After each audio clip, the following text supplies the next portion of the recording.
Ladies and gentlemen, finally you can meet one of the 7 survivors. Soon.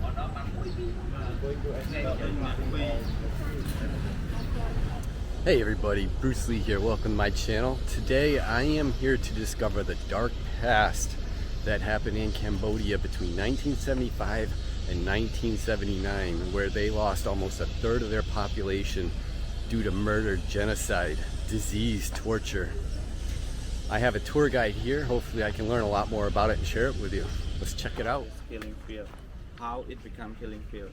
The regime Khmer Rouge started from 1975, but the whole 1975 Khmer Rouge did not send the prisoner out after confession. Even after confession, they killed the prisoner in the prison and create the graves in the prison and bury corpses in the prison. But 1 year later, Mr. Pol Pot, he become more paranoid, so there were more victims arrested.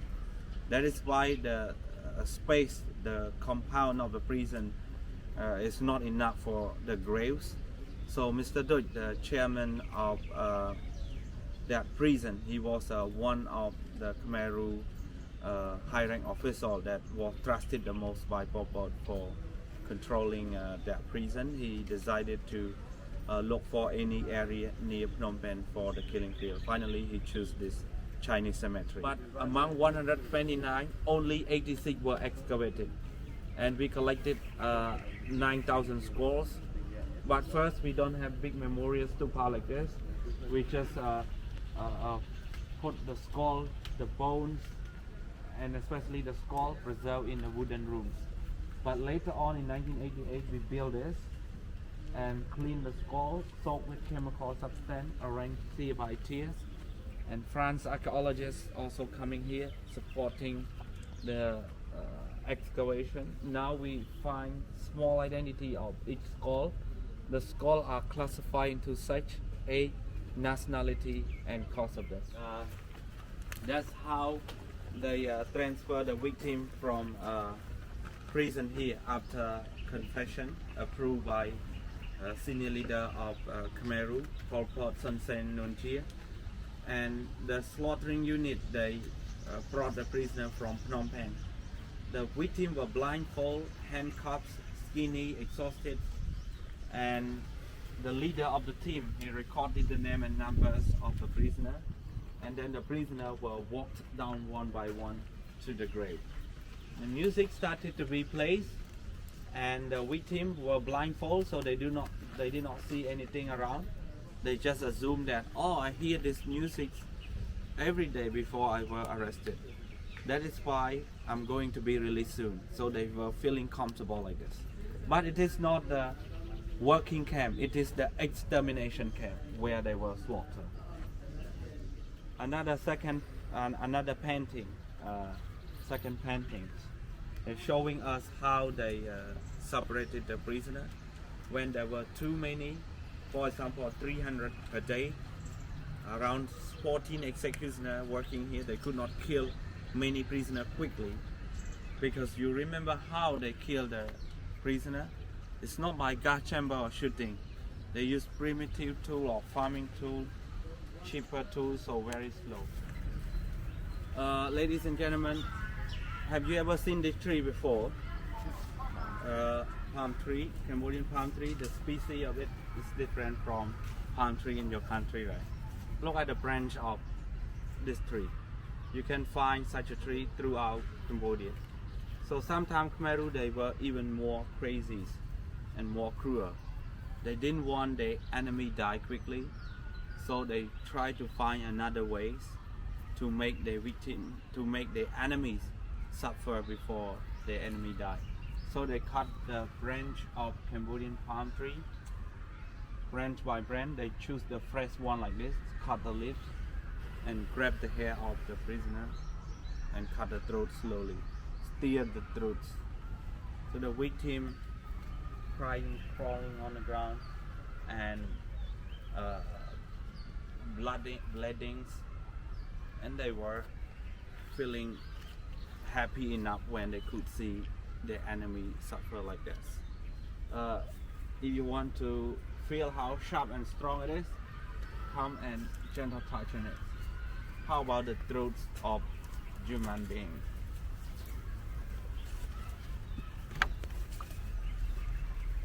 Wow, that is sharp. Very sharp and hard.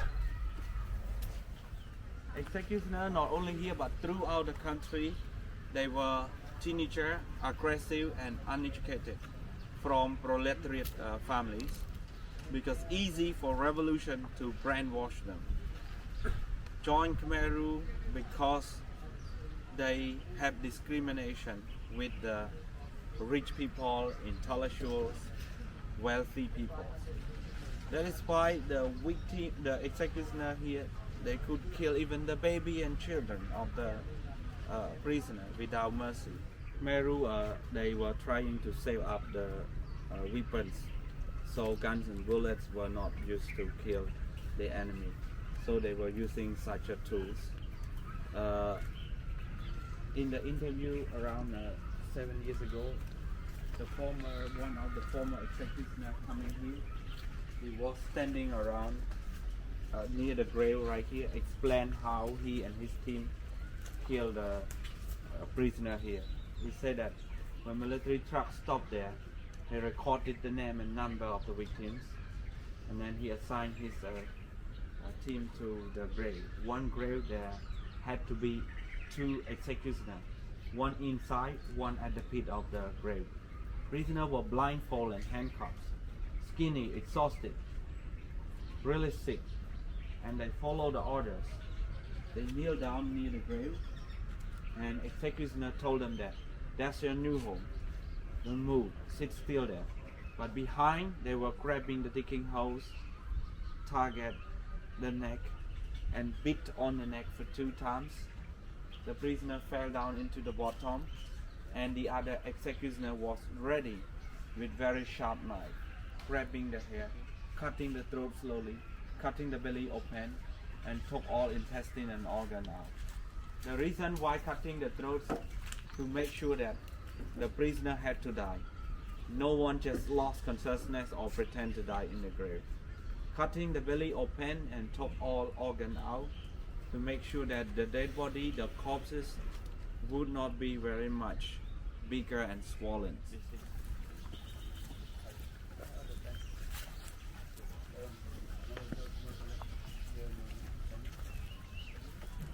And from here, the graves of the soldiers straight up north until the fence and reaching the water.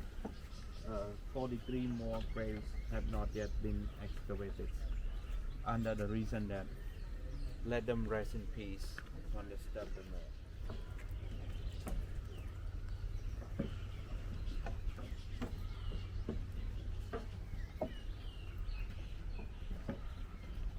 Ladies and gentlemen, finally all of you arrive at the actual killing tree, where atrocity happened to the baby and children during the Khmer Rouge regime.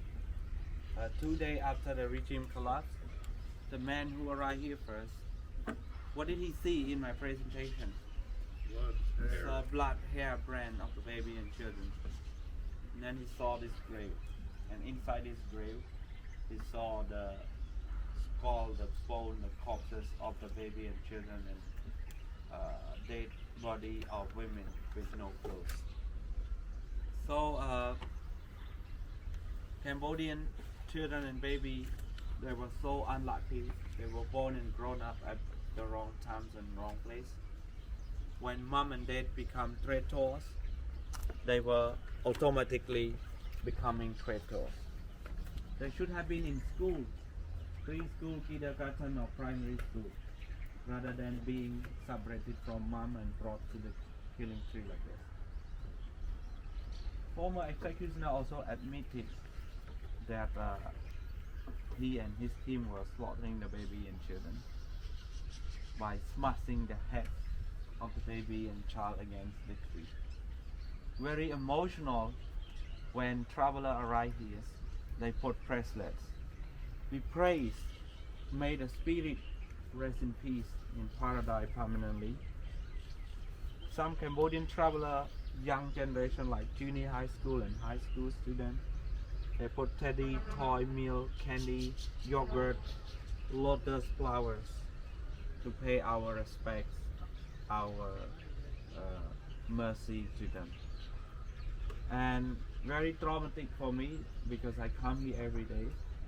I see this evidence every day. The way how I control and calm down my emotion is I believe that the spirit must have been born again because we believe in reincarnation. We are Buddhists. Yeah. I hope, yes.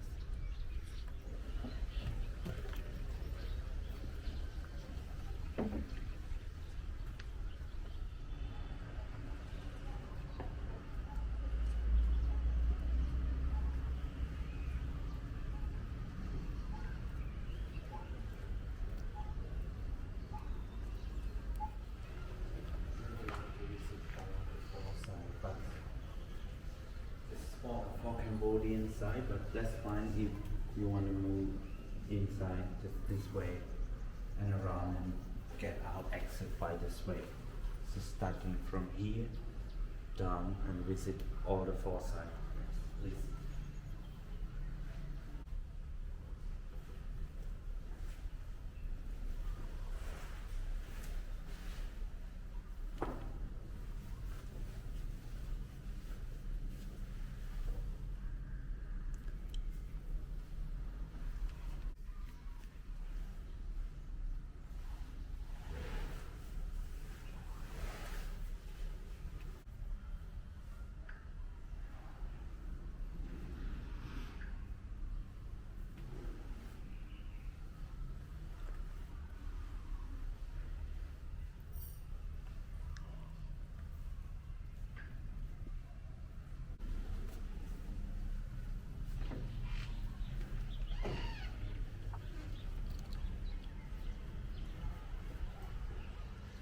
So we're just wrapping up here at the killing fields, and I got to admit, I'm a sensitive guy, but man, choked up, man, fighting back some tears. This is tough.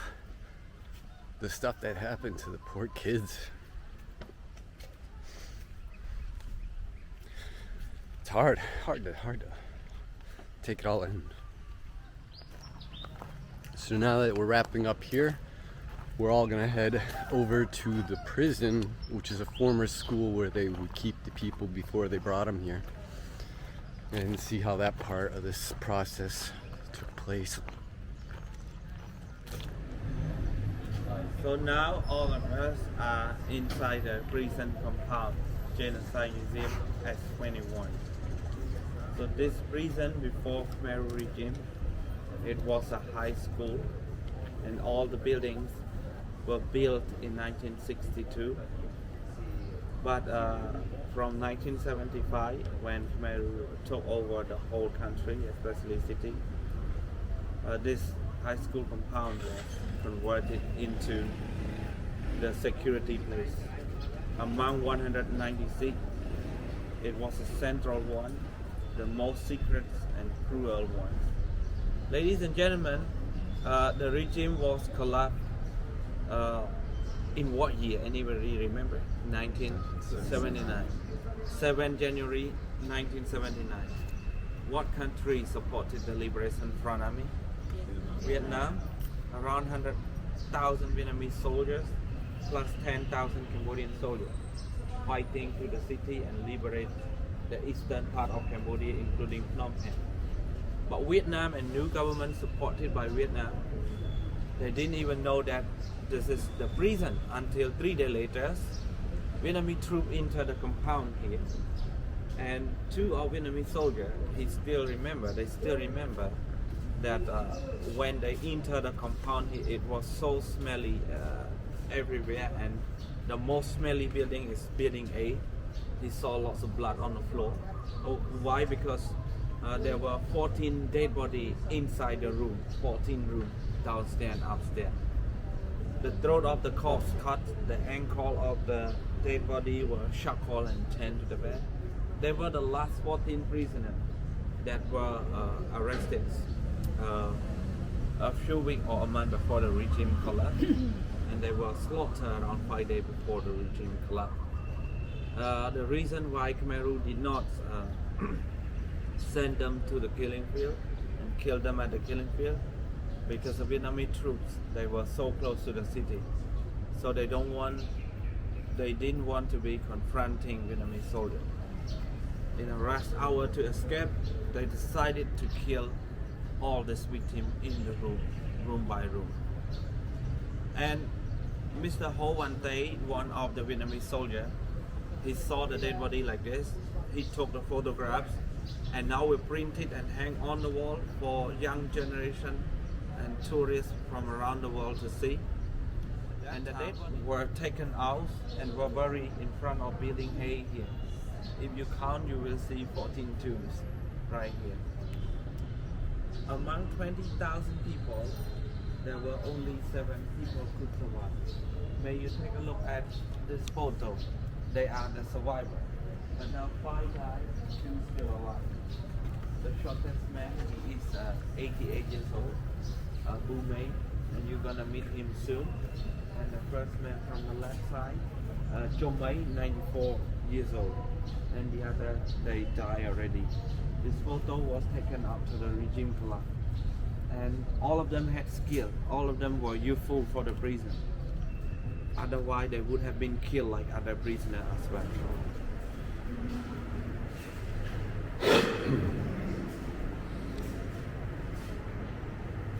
So, distinguished guests, ladies and gentlemen, now all of you are inside building A. That is the toilet of the victim. Ammunition box become toilet, crazy, and bed, shark balls. The prisoner ankle was shark ball. This is the 2 shark ball and metal bar and chained to the bed.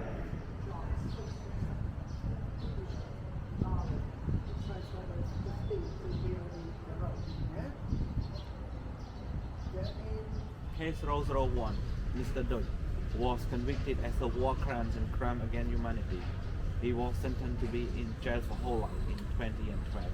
And then the other 5 senior leaders were convicted as a war crime and crime against humanity as well. Sentenced to be in jail for whole life. So after Soviet Union collapse, we found solution, and all opponents in the conflicts of the civil war, they change attitude to find solution rather than fighting.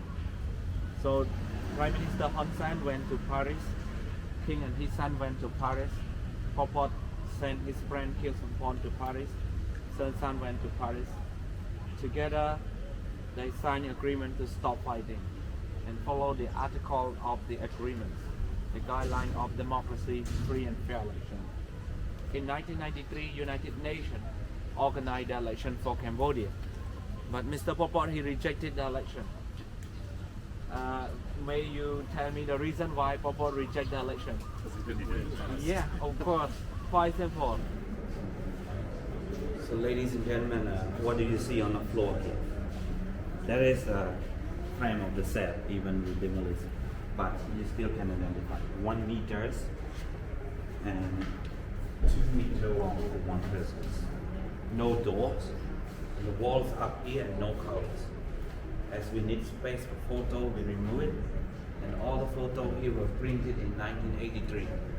The man who took all this photo, he even still alive. 5 years ago, also come here again for interview.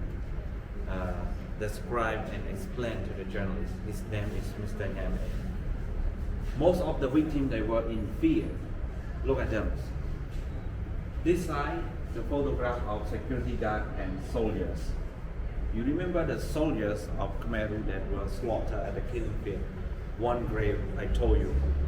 The dead body with no heads, you remember? Look at them, they were young, under 18 years old and female. Same haircuts, very revolutionary haircut. Yes. Just move on slowly. And under 18. So these are the soldiers here? Soldiers. Soldier uniforms. Soldier of Khmer Rouge, they were wearing like this. And ladies and gentlemen, finally you can see the photo of the painting of soldier. First, you might feel that this is the photo of Mr. Pol Pot, but this is the painting of Pol Pot, made by who? The shortest man survivors. And below Pol Pot is Mr. Dutch. We call him Killing Machine, the chairman of this prison and killing field. Even the baby was not forgiven. When the parent become a traitor of the regime, even a small baby was becoming the traitor.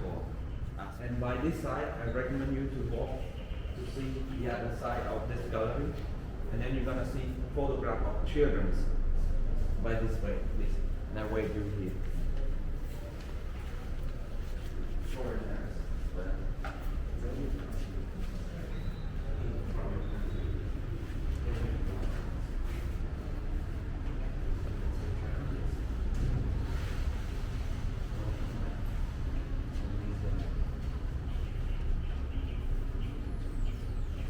photo down there.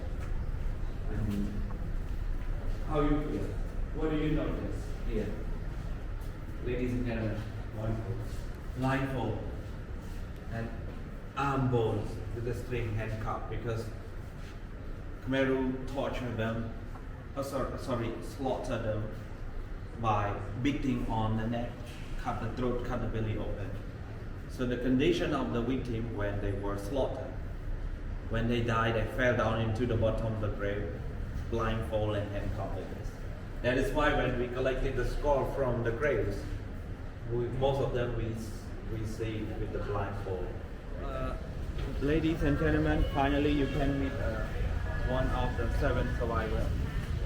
That is him, 88 years old now. You remember these photos? Which man is him? The shortest one. Not only him that was arrested, but his wife was also arrested as well. But do you think this lady is still alive? She was killed by Khmer Rouge already. So the skill that made him survive, being an artist, very talented, he could make this painting for Pol Pot. And then Khmer Rouge released him to work as a painter. Still remember his photo as a prisoner at his trial and some painting showing the way how Khmer Rouge tortured him. He still remember the way Khmer Rouge tortured him at that time. The way that Khmer Rouge killed his wife and tortured him in this way as well. Very traumatic and very hard for him to come here, but very important to share this, to tell this to the young generation of Cambodian people and traveler from around the world. Sorry, that is him. Ladies and gentlemen, that is him. 44 years ago, and now that is him, 93 years old now. You remember the skill that made him survive? It's a type painting. No, a typewriter fixer. Yes, he fixed the machine for Khmer Rouge. That is a typewriter of Khmer Rouge. And his cell is down there. You're gonna see his original cell soon.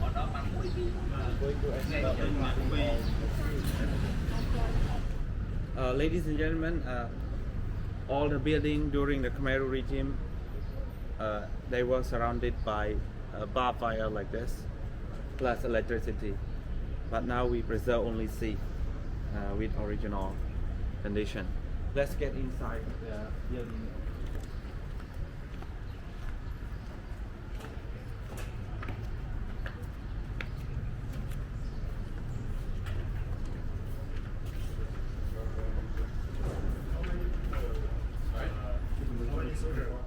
Dirty, dusty, transmitted disease, rash on the skin cancer, lice in the hair. More terrible than animal cage. More terrible condition than the health. The Bible told me that Khmer Rouge gave him only 2 or 3 spoons of boiled rice porridge, 1 time or 2 times a day only. Anytime the prisoner saw the cockroach or the rat, they were happy and caught and ate for food. But If Khmer Rouge saw anyone catching the rat eating, Khmer Rouge beat immediately. They got shower from the window. Khmer Rouge brought the hose and spray waters, providing shower to each prisoner. The prisoner who sat near the window, next to the window, they got more shower than others. Ladies and gentlemen, what do you see? The number. Assuming I'm a prisoner, assuming at that time it was Khmer regime. Now it's Khmer regime. And Khmer Rouge must have forced me to sit down like this and put my two ankles like this. And other prisoner was sitting opposite me and put the two ankles like this. So one number, two prisoners, pair by pair. And then they insert a long metal bar inside, one long metal bar inside the shackle. And they lock the two ends.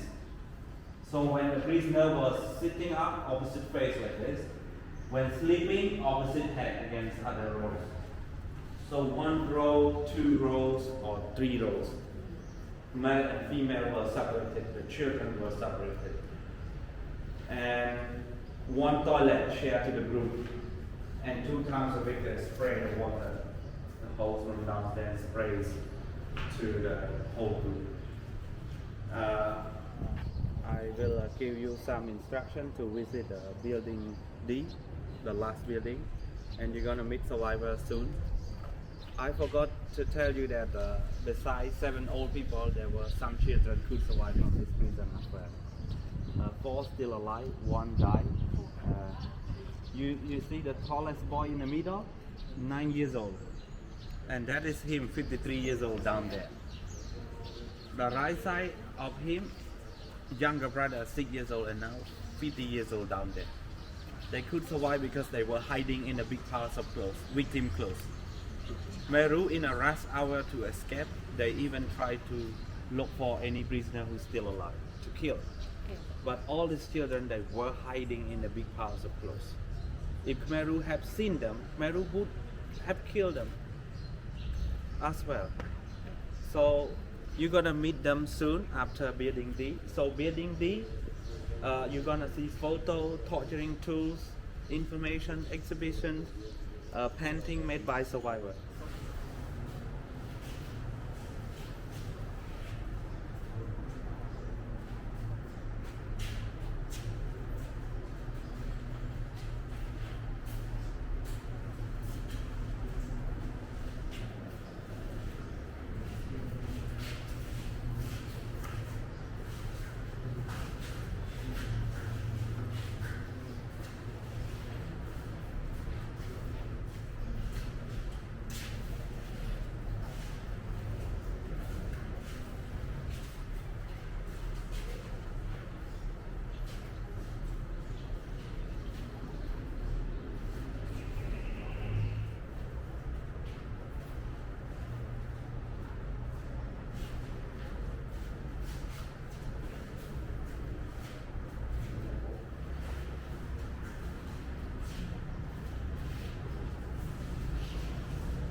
Nice to meet you, ladies and gentlemen. I am Dong Chan Paul. I'm here. 1979. I was 9 years old. My younger brother was 6 years old. So did he say who that was Pole that he met in court? Yeah, pardon? The guy, he said that, oh, Dutch? Dutch denied his story because he admits that he said he killed all the kids, so he couldn't have been true. Yeah, first he denied the evidence, and especially the child survivor told that I am the child of the prisoner, and then Dutch said that, oh, under my control, all my security guard and executioner so could kill all. No one was. I mean, he just admits, though. He's saying, "I killed all the kids." Yeah, and so then, you can't be real. Yeah, and then he showed the biography Jesus of Christ. mom and dad, and then he accepted. Yeah, it's insane. Well, that was an interesting trip.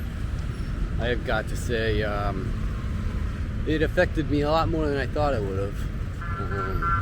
Tragic. Some of the stories. Throwing babies up in the air and catching them on bayonets, tearing them in half leg by leg, one leg and then the other, and just splitting them, using them like baseball bats by their legs and smashing their heads into trees. It's just traumatizing just to even hear it. But definitely, I mean, it's something that you should know if it happened. Man. Well, I need some time to decompress and process all that. I'm going to take a nice stroll up and down this river. I want to thank you guys for joining me, though. I really appreciate the support. I want you to remember to subscribe if you're not. Peace. I love you.